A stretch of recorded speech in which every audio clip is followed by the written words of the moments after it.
That's an excellent question. I think over time, my answers to that have changed.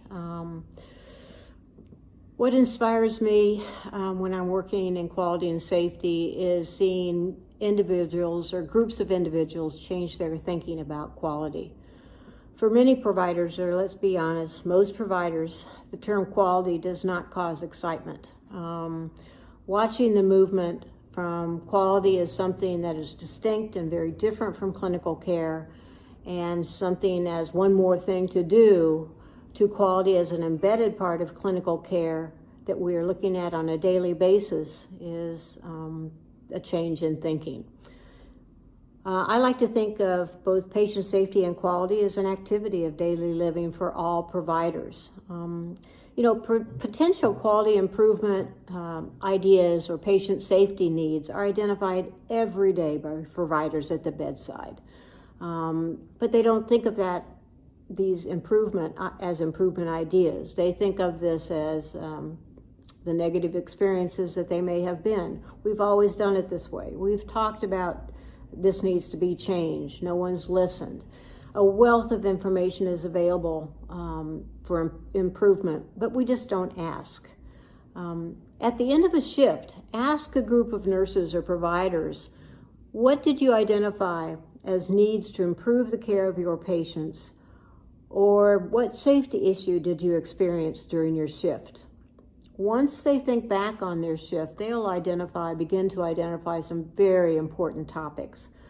Or ask a group of residents during their transition or their morning report meeting, and they'll begin to identify some ideas for improvement in safety and quality.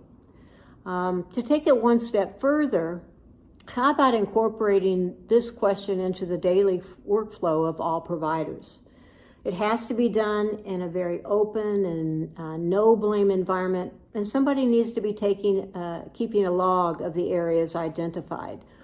There also needs to be feedback to the providers regarding what was done with certain quality and safety issues which have been identified during these meetings. Providers need to know that they've been heard and that action is being taken. These daily notes may identify a recurring theme or identify a precursor to a problem that may occur. It may take a little time to get things started, but once individuals are comfortable with sharing these ideas, the floodgates just might open. And you will have all providers incorporating both safety and quality thinking into their everyday practice. As an added plus, you'll have a changed thinking about quality and safety into a positive topic. So you will have changed the thinking about quality and safety. Providers will be wanting to be more engaged in improvement efforts.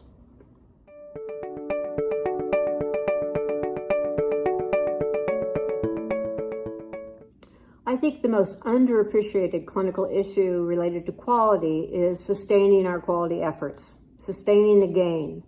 We spend way too much time and resources on improvement and quality efforts and developing standardized processes only to let them slowly erode or fade away or decay as the newness wears off and we have to focus on other things. We all discuss the domains, the Institute of Medicine's 6 domains of quality, being safety, timeliness, effectiveness, efficiency, patient-centered, and equity. Interestingly, the Royal College of Medicine has recognized sustainability to be a characteristic of healthcare which must run through and moderate all the other domains. So they've added it as a 7th domain, and that is so true. We need to think about sustainability as well as those other 6 domains. Sustainability is the enduring implementation of an intervention after its initial rollout. It's a very dynamic phenomenon, and the time to focus on sustaining improvement gains is well before the initiative is launched. So what are some of the barriers to sustainability and quality improvement processes? Well, difficult implementations, difficulty with staff buy-in, lack of leadership or poor leadership, and resistance to spread are just to name a few of those barriers. Some key indicators of a successful sustainability plan include changes have been tested in different conditions with differing staff, and all staff have been providing feedback. Necessary infrastructure exists to maintain this improvement effort over time, so long-term sustainability. That the project has achieved a high level of performance from several weeks to months, and that it's the monitoring of that performance over time with different metrics. These metrics must be regularly reported and discussed with bedside staff so that they know how they are doing on this improvement process. So to maintain the gain and decrease the pain of standardized improvement processes which seem to decay over time, or staff interest and awareness begins to wane, make sure a sustainability plan is included in the initial work on the clinical improvement process and make corrections and changes in the plan over time. No initial rollout of quality improvement processes are perfect, so there is no imperfect process that's rolled out. The key aspect to remember is that we are focusing on continuous quality improvement of our clinical processes to improve the care of patients.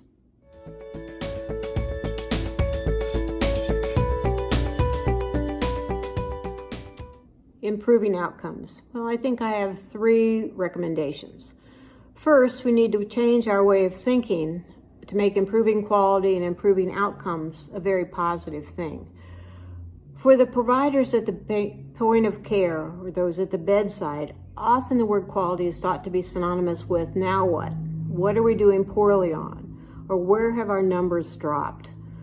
So instead of focusing on what we are not doing well or what measures are below expectations, we need to flip our way of thinking into what needs to be changed and how can we improve the care we are providing to our patients.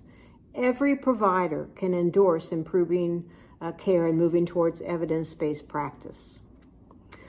My second recommendation, and I think it's a big one, is that we've become much too focused on the numbers and the metrics, and we've left the patient in the background.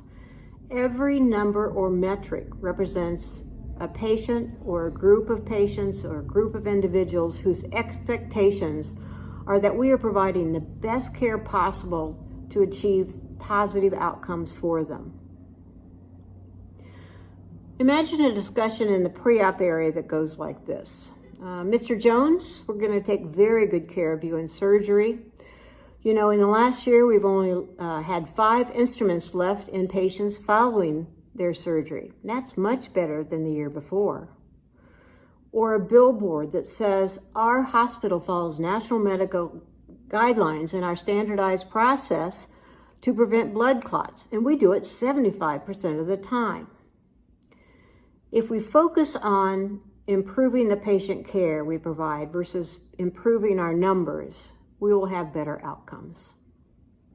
The third is to have more bedside staff, nurses, patient care assistants, respiratory therapists, and others. They need to be included in developing our quality improvement processes. Those at the point of care have the wealth of knowledge and expertise necessary to develop improvement processes. All too often, only 1 or 2 staff are involved on the committee or team for developing an improvement process. That's just token participation. Realizing that it's very difficult to get a large number of staff away from direct patient care, input can be provided, though, on a regular basis by taking information back to the unit for input and not moving forward with that quality process until that feedback is provided from the point of care team. What will work, what won't work, that's a good idea, that's a bad idea. All that needs to be fed back to that improvement team because it's those at the bedside that's going to be carrying out that improvement process. And if you have a staff member that has several ideas or comments, please take him or her to the next meeting so he or she can discuss their concerns or ideas. Obviously, that's someone who's very invested in the process, and is important to have the team hear their ideas. So the regular feedback from staff should be focused with the premise: you, the bedside staff, are experts, and we need your help to help improve care. Improvement happens at the bedside.